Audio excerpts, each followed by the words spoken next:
Welcome to Cyberfest. I'm here with my lovely husband, Noel, and I'm Maria, and we both own New Bristol Brewery. New Bristol Brewery is based slap bang in the middle of Bristol. We're actually the most central of all the breweries here. We have 5 people that work here, and we're very much known for making our juicy, hazy IPAs and indulgent stouts, which is what we're going to be looking at today, which is this one, our big Cinder Toffee Stout, one of our personal favourites, very nice on vanilla ice cream as well. Yeah, so I'm the lead brewer here at New Bristol Brewery. Today, as Maria said, we're going to be tasting one of our stouts. I say one of because we do make an awful lot of stouts. Stouts are the style of beer we became most notorious for, I suppose, in Bristol. Back in the early days, and we still love making them. So yeah, we're talking about one of our beers we've brewed, 6.5%. So Big Cinder Toffee Stout came up with that name, it took us months. So original one was Cinder Toffee, this one's Big Cinder Toffee. Mm-hmm. It's clever, isn't it? Very clever. So yes, I'm going to go straight onto it and open one up. Yeah? Shall I open one with you? You do it, or should I pour it for you, darling? Oh no, it's okay, I'll do it, darling, I'll be fine, but thank you. So if you've got a can in your hand, hopefully, as soon as you open that up, you should be getting a massive nose of what you should be expecting, with a clue from the name, is Cinder Toffee.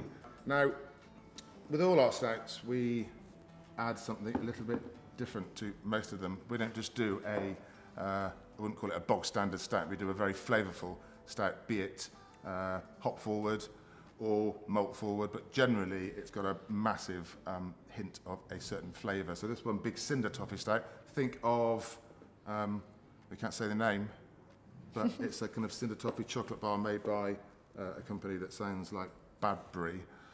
I'll also let you know that I do know some people that cut the ends off these crunchy bars and use them as a straw. Shut up. Shut up. Do they? They do, yeah. Anyway, so if you've got it in your glass now, you should have poured it. It should have, an inch, quite creamy head to the top. Give it a sniff. I'm hoping you're going to get that massive, massive aroma of, I'm going to say it, crunchy bars. It's that toffee kind of flavour. Now, the grain bill for this one, you'll see it's absolutely obsidian black. You can't see through it. If you held a very, very powerful torch up to it, you might get a little glimpse of the torch grinning through, but it is very, very black. Now, our malt bill on this, as with most of our stouts, is pretty complex.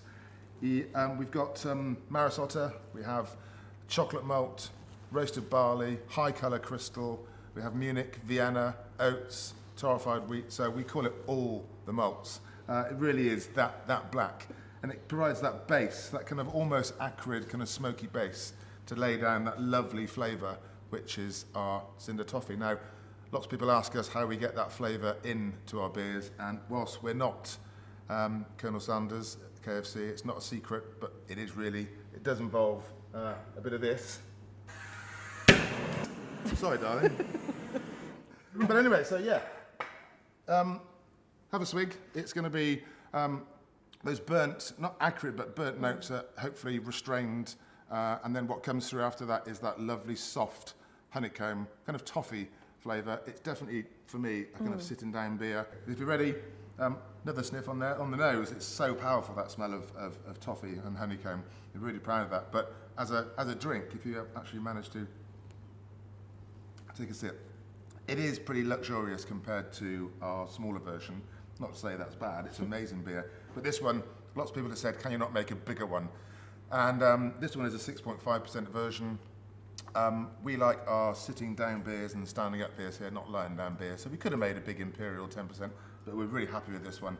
Hop-wise, we have used some English hops, East Kent Golding in the hot side, but that's it. No dry hops. We want the actual grain bill and the flavour of honeycomb, which is blowtorch sugar, blowtorch honeycomb, and another kind of secret way of doing it. But that really comes through. So pretty luxurious. We've got lactose in there as well. which makes it a big mouthfeel, slightly sweet as well compared to the smaller version. As I say, it's quite luxurious. It's a sitting down beer. We think pretty festive as well. So, yeah, I'm really pleased with it. So if you like this beer, we do lots of other indulgent stouts. We do an Irish cream stout, a creme brulee stout, a maple syrup stout.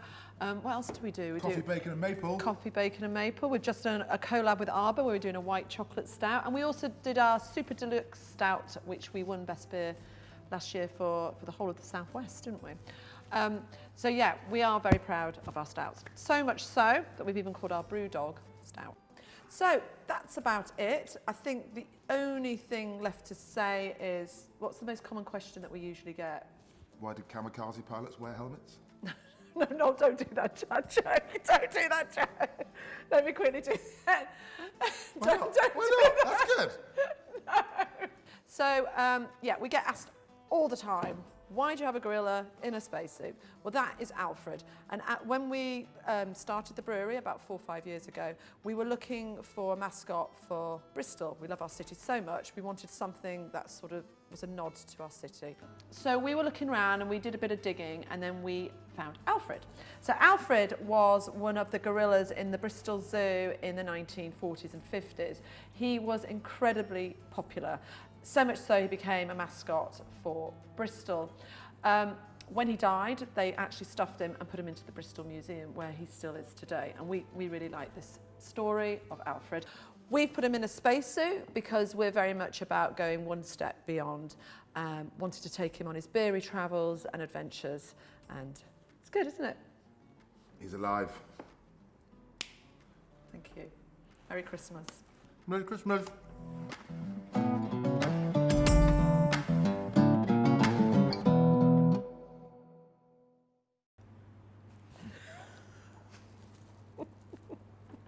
That's what you need. Yeah.